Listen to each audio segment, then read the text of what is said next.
Welcome back. This is Satan's Trilogy, Book 3, Chapter 6, and it is the final reading of 106. The trilogy will be complete at the end of this reading.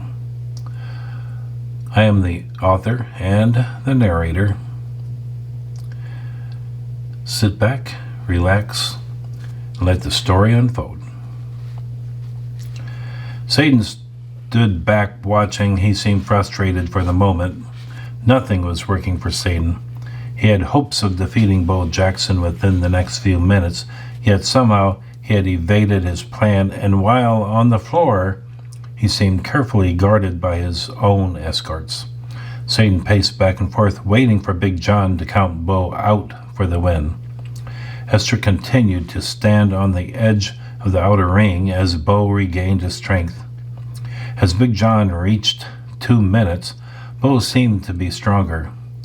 For some reason, he realized that he had just taken Satan's worst and survived.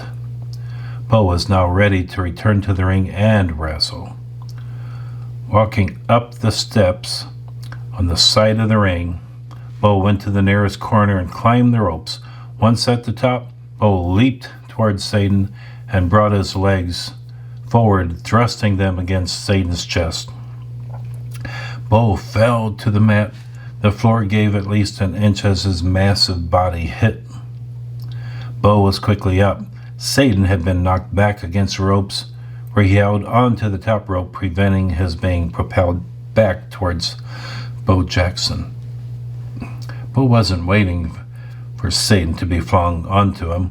Bo ran towards Satan and again jumped into the air, sending his feet into Satan's chest.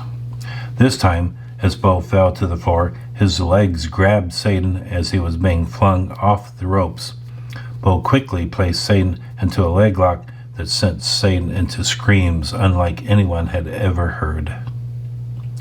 Satan's remaining 2 escorts tried to climb onto the mat, but the twins and Day grabbed each escort as they made a rush to climb the ring and pulled them back using several different arm locks that gave them complete control of each escort. Esther kept her focus on everything around them. She didn't want the fans to join the mayhem and cause a problem. At times, several people left their seats but never went more than a few feet towards the skirmish on the floor before seeing Esther quickly cutting them off as she warned them away. So far, no one seemed to want to challenge her, and that included Satan. Bo was controlling Satan by weakening his legs. Tiring of hearing Satan's cries, Bo turned himself around and fell onto Satan's back, slamming his forearm into the upper part of Satan's back. Bo jumped up and waited for Satan to raise himself off the mat, and he again fell onto Satan, using his forearm to slam Satan back to the mat. Satan again started to raise himself off the mat, and as Bo jumped down onto him, Satan quickly rolled out from under him, causing Bo to slam the surface of the mat. Within a split second, Satan had his body laying across Bo's chest. Nearly 350 pounds of muscle, and it was crushing Bo's chest. Satan's side was against Bo's neck and pushing his arms above him. Bo couldn't grab Satan to push him off. Big John was on the floor of the mat, watching carefully for a possible pin. He counted to 1, and Bo raised his shoulder off the mat, forcing Big John to start the count over. Satan grabbed Bo's right leg behind the knee and pulled it towards him, causing Bo's shoulder to lay harder on the mat. Bo felt his own body weight being leveraged on top of his shoulders and realized it was harder to move.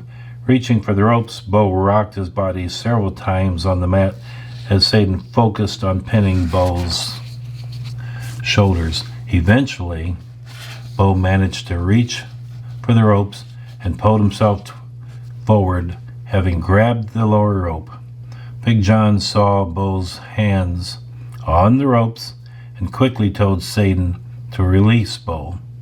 You are not allowed to pin someone while they are on the ropes in any fashion. The twins and Day were providing a smaller yet captivating match on the floor around the wrestling ring. While the remaining two of Satan's escorts knew they were overpowered by Bo's three lady escorts, they kept trying to reach the upper mat, and in particular they wanted behind Bo. Their job was to distract Bo so that Satan could more easily defeat him. Up until this match, Satan had never used them for anything other than eye candy, and the occasional drunk that would try to approach him. The escorts knew their jobs. The remaining two were veterans of the wrestling circuit. They were veterans that had a long history of aggressive behaviors, to put it mildly. In addition, tonight, the audience was fascinated with Esther and her blonde hair, with her white and platinum costume. The makeup made Esther look Oriental from a distance, and it was obvious that Satan was avoiding her.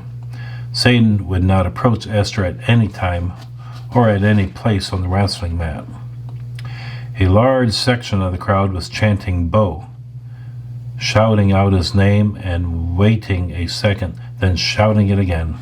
Repeating this chant, they wanted Bo Jackson to conquer Satan, therefore eliminating evil from the W.O.W. The chanting seemed to annoy Satan, and his focus was disturbed. Satan stood in the middle of the ring, looking about for the people that supported Bo. Grabbing the opportunity, Bo charged Satan, pushing his shoulder into Satan's waist and tackling him to the mat. Quickly, Bo placed Satan's into a leg lock, holding onto Satan's left arm and twisting it as his leg squeezed Satan's chest. This was a submissive hold. Bo realized that Satan was too strong to submit under discomfort, but this would certainly help to wear him down. Satan gave out another yell, the sixth for the night. The crowd was very aware of this fact, and many of Satan's fans were beginning to worry. Why was Satan having so much trouble with Bo Jackson? Was Bo Jackson really that good, or was Satan perhaps having a bad night? Could it have anything to do with Bo's escort dressed in white? Satan's fans were questioning everything and anything. They had never seen Satan falter on so many levels. Bo rolled over Satan and placed him into an arm lock, which seemed to annoy Satan even more. Satan was still on the mat as Bo applied all the leverage of his body could muster to place Satan in pain. Satan seemed to be hurting in the position that he was in, stuck in the center of the ring with a trained wrestler and dominating over him. Satan started to raise himself up. It appeared that he had some discomfort with every move, and yet Satan got to his feet, with Bo standing behind him, holding Satan's right arm in a fixed position. Then, with what appeared to be strength beyond this world, Satan moved his arm from behind him to in front of him. Bo was forced to release Satan's arm. Bo stood back, contemplating his next move. Esther was at Bo's corner of the mat. She glanced over to Riley Grace and smiled. She then continued her surveillance of the arena. Riley Grace stood up and started to sing. It was an old song from centuries ago that the Catholic Church used to at least once a year. The melody was simple, and yet the words were unbelievably strong. Repeating the chorus, God is great. Riley Grace was immediately joined by hundreds of children her age and younger. They filled the stadium with a chorus more appropriate for a church. Satan was immediately annoyed and forgot about Bo's attack on him. Running up to Satan, Bo started to pound on Satan's chest with his right forearm. Satan responded in kind. The two wrestlers pounded on each other for less than a minute while the children sang their song. Satan was apparently not keeping his focus on Bo, and several times missed his chance to punish Bo for the attack on him. Satan was also watching Esther. She was standing at Bo's corner, ignoring Satan and keeping the area secure. Satan seemed annoyed at her presence, yet he kept his distance besides. Bo Jackson was doing a fairly good job at challenging Satan for the heavyweight title. Bo grabbed Satan's upper arm and lower wrist, then flung him over his shoulders onto the mat several feet away. Satan immediately got up, annoyed at Bo's tactics, and charged towards Bo, only to be met by another repeated grab and toss by Bo. The crowd was growing more and more excited. They liked what Bo was doing, and even more so, they enjoyed Satan's frustration with the situation. With the slow change of crowd response, Satan realized that he was losing his fans. Turning to Bo, Satan was about to grab him when Bo dropped to the mat and tripped Satan onto the mat with him. Quickly, Bo had Satan in another leg lock that now exerted more pressure on Satan's legs than the previous two moves. Satan started to scream, and he didn't stop. At that moment, several upper-level doors opened, and a progression of priests walked into the stadium. And they were chanting in Latin as they waved incense burners that filled the stadium with the scent of Roman Catholic incense. The priest walked towards the wrestling mat as they chanted in Latin prayers from the Catholic Church ancient library. They walked around the wrestling mat. There were at least 100 priests, and midway up the aisle was positioned the Archbishop of the Chicago Diocese. Satan was wailing. His voice was screaming in pain. Managing to reach the ropes, Big John made Bo release his hold on Satan. Satan quickly moved away from Bo Jackson and walked about the wrestling mat as if in a daze. He was trying to get blood back into his legs. Satan couldn't focus, and he appeared lost. And all the while, the crowd started to chant, "Jackson, Jackson." The crowd repeated the phrase, "Jackson," over and over.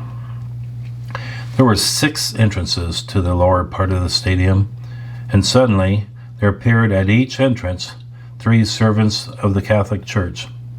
Their costumes in red velvet were trimmed with gold satin. Their costumes appeared to be more appropriate for the guard of the Pope than that of the servants of the Lord in Chicago, Illinois. Holding long trumpets, they started to sound long tones of triumph, starting at Gate 1 and continuing around until all 6 entrances had trumpets playing long notes of triumph. Now, Esther turned to Satan, and her gaze never left him. It was time for Satan to be defeated, and from all appearances, that would happen soon. The sound of the trumpet bothered Satan's ears.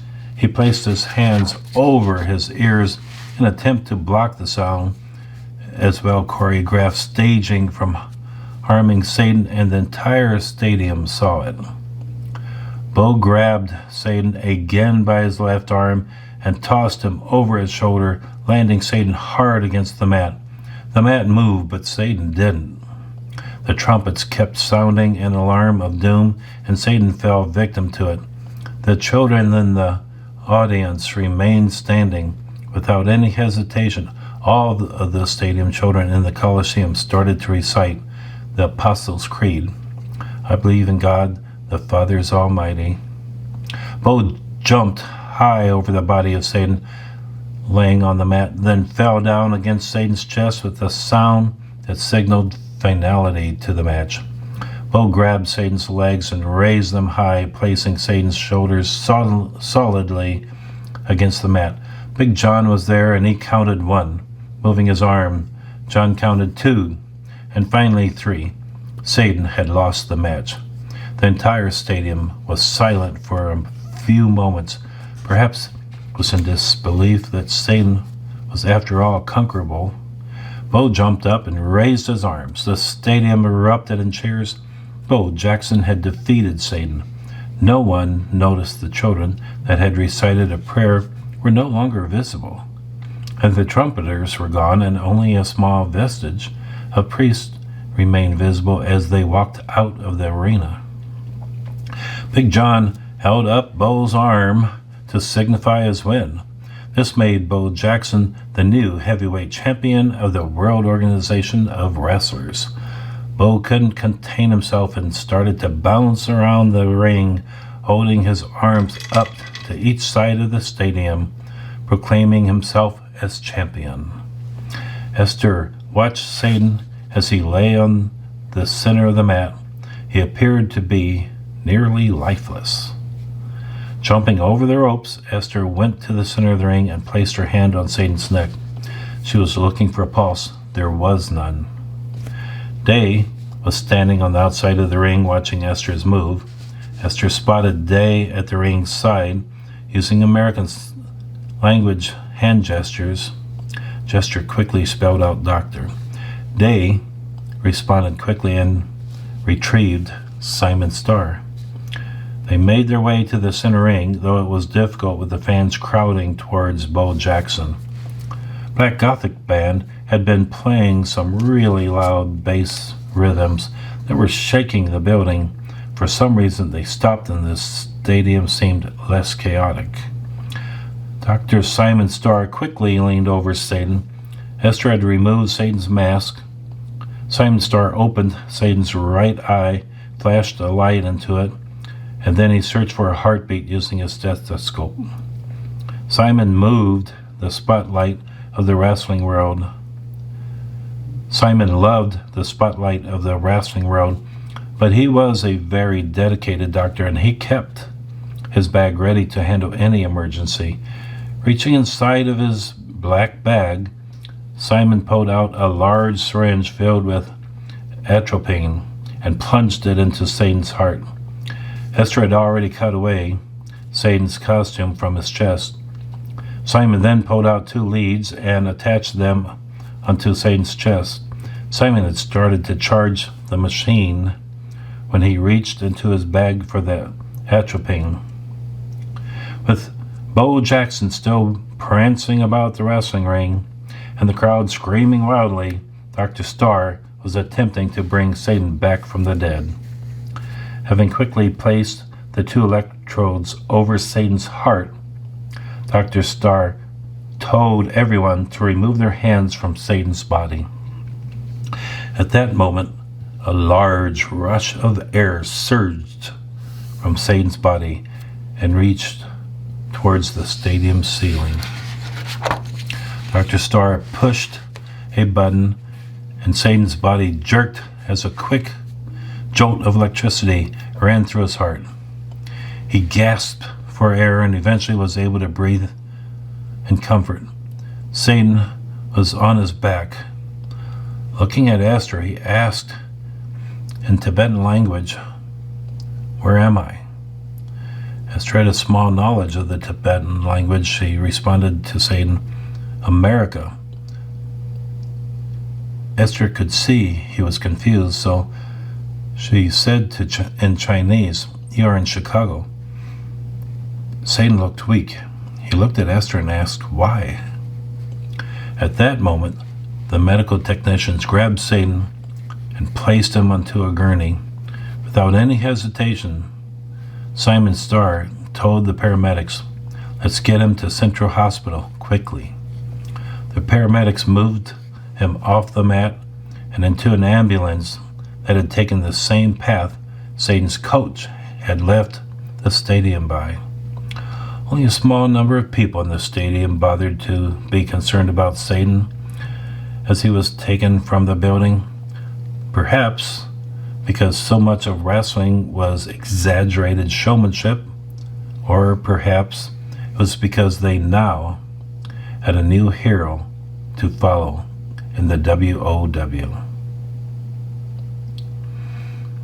That's the end of reading 106 and the end of Satan's Trilogy. appreciate your listening. So take care and be safe.